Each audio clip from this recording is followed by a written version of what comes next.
I just met you on a bus, and we would really like to get to know each other, but I've got to get off at the next stop.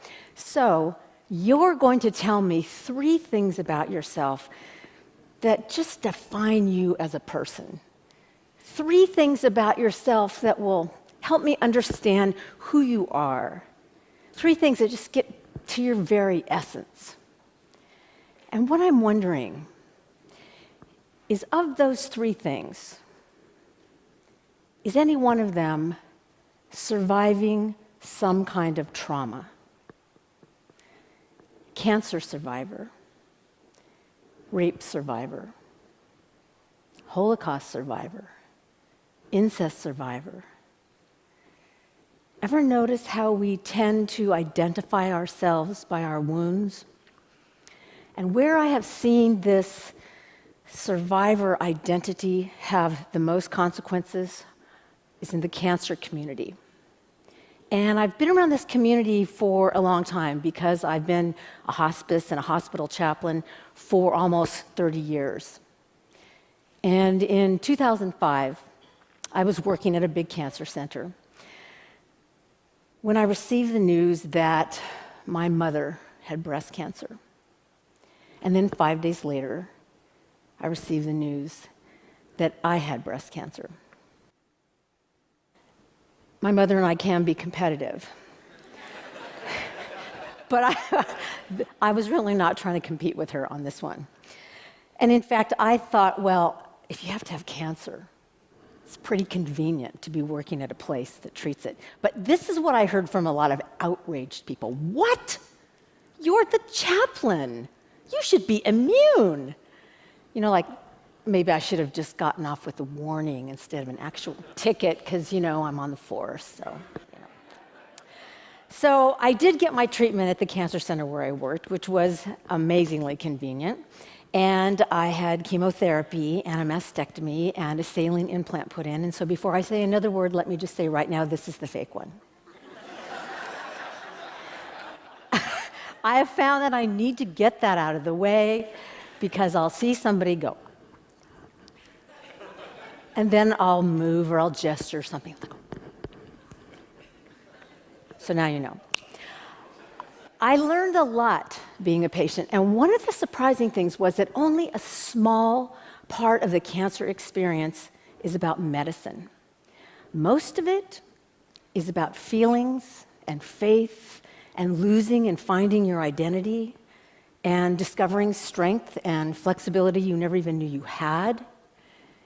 It's about realizing that the most important things in life are not things at all, but relationships.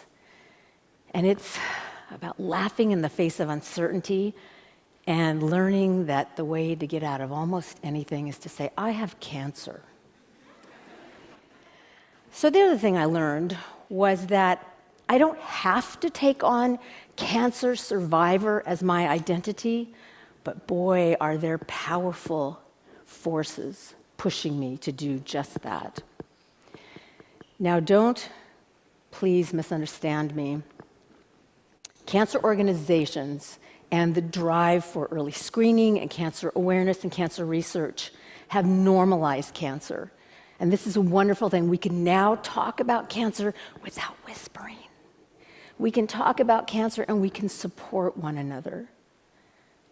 But sometimes it feels like people go a little overboard and they start telling us how we're going to feel.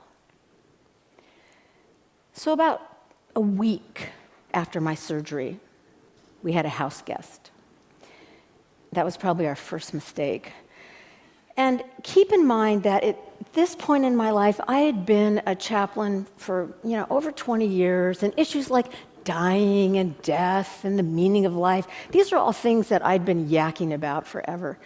So at dinner that night, our house guest proceeds to stretch his arms up over his head and say, Deb, now you're really going to learn what's important.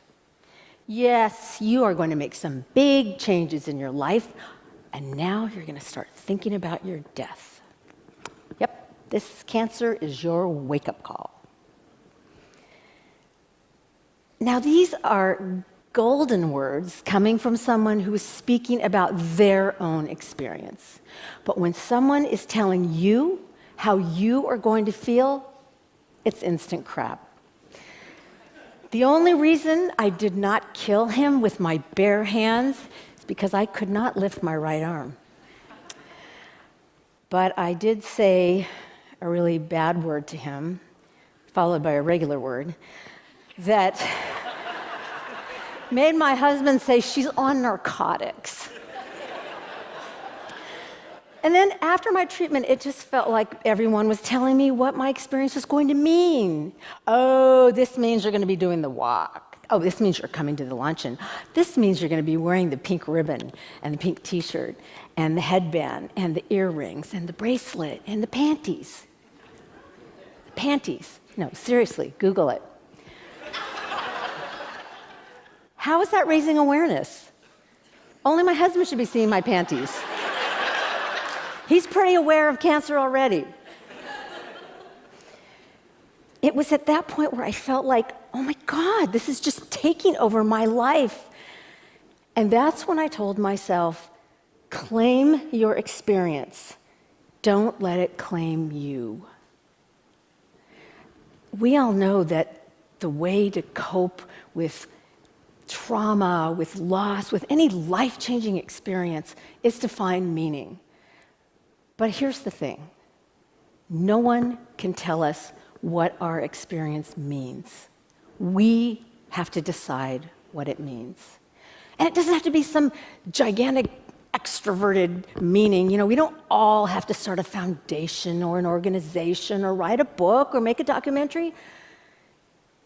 Meaning can be quiet and introverted.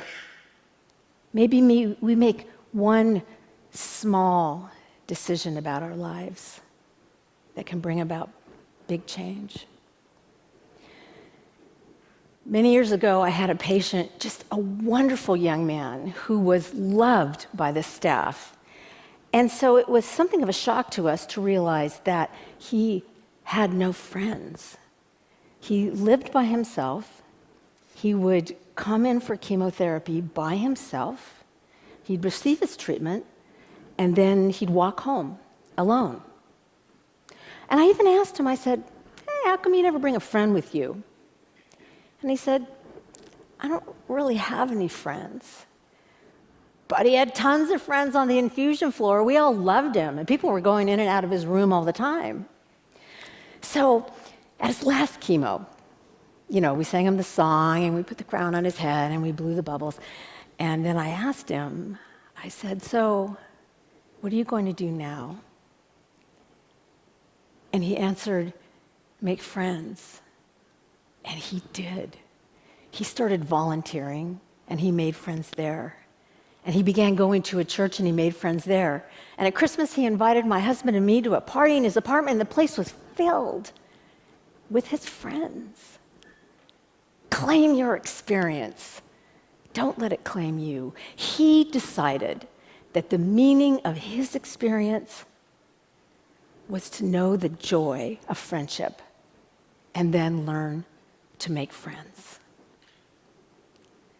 So, what about you? How are you going to find meaning in your crappy experience? It could be a recent one, or it could be one that you've been carrying around for a really long time.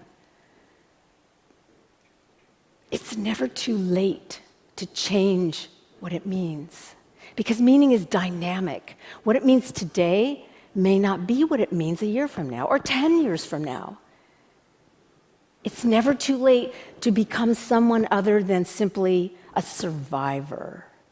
Hear how static that word sounds? Survivor. No movement, no growth. Claim your experience. Don't let it claim you, because if you do, I believe you will become trapped, you will not grow, you will not evolve. But of course, sometimes it's not outside pressures that cause us to take on that identity of survivor. Sometimes we just like the perks. Sometimes there's a payoff. but then we get stuck.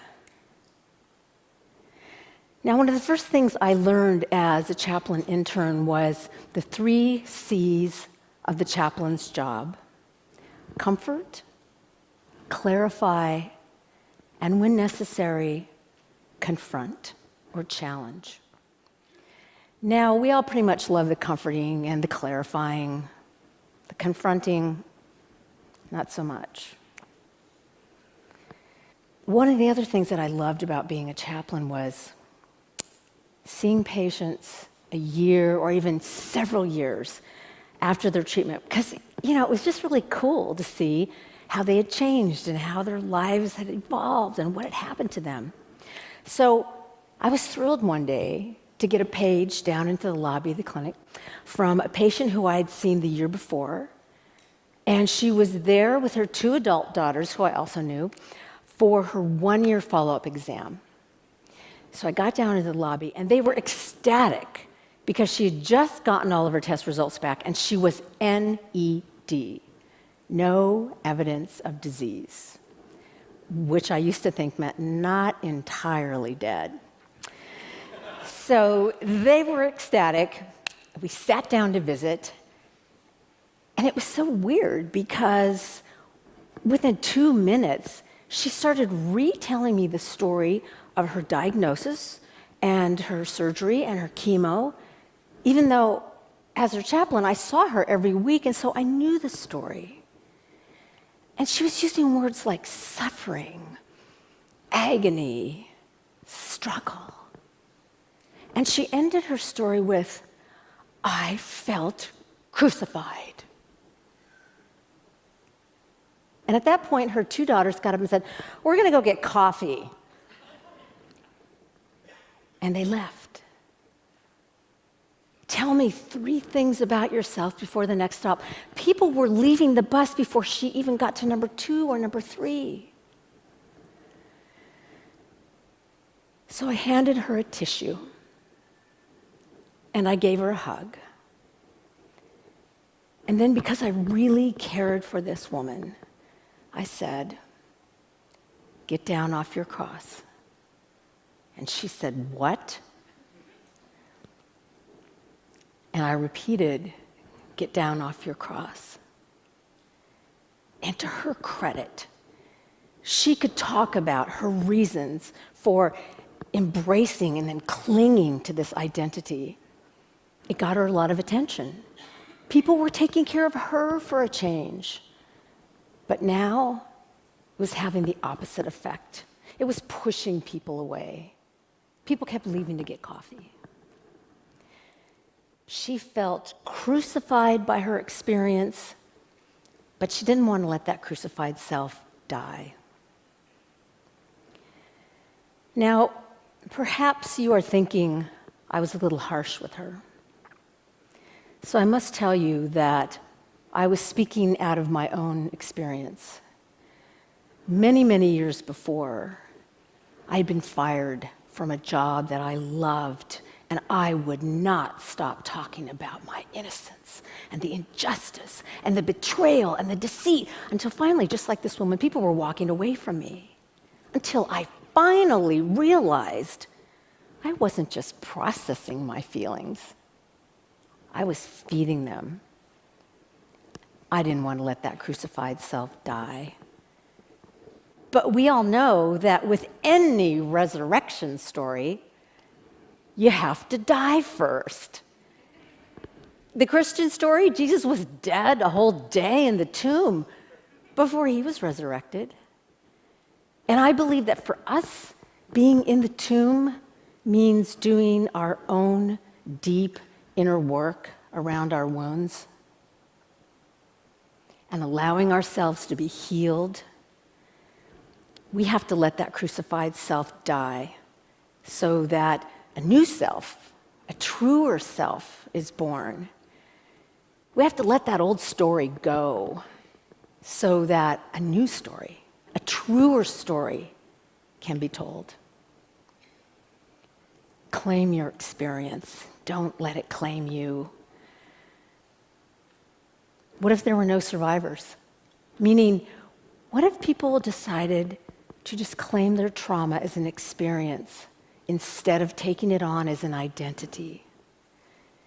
Maybe it would be the end of being trapped in our wounds and the beginning of amazing self-exploration and discovery and growth. Maybe it would be the start of defining ourselves by who we have become and who we are becoming. So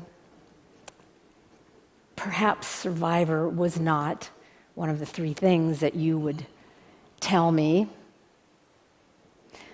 No matter. I just want you all to know that I am really glad that we are on this bus together. And this is my stop.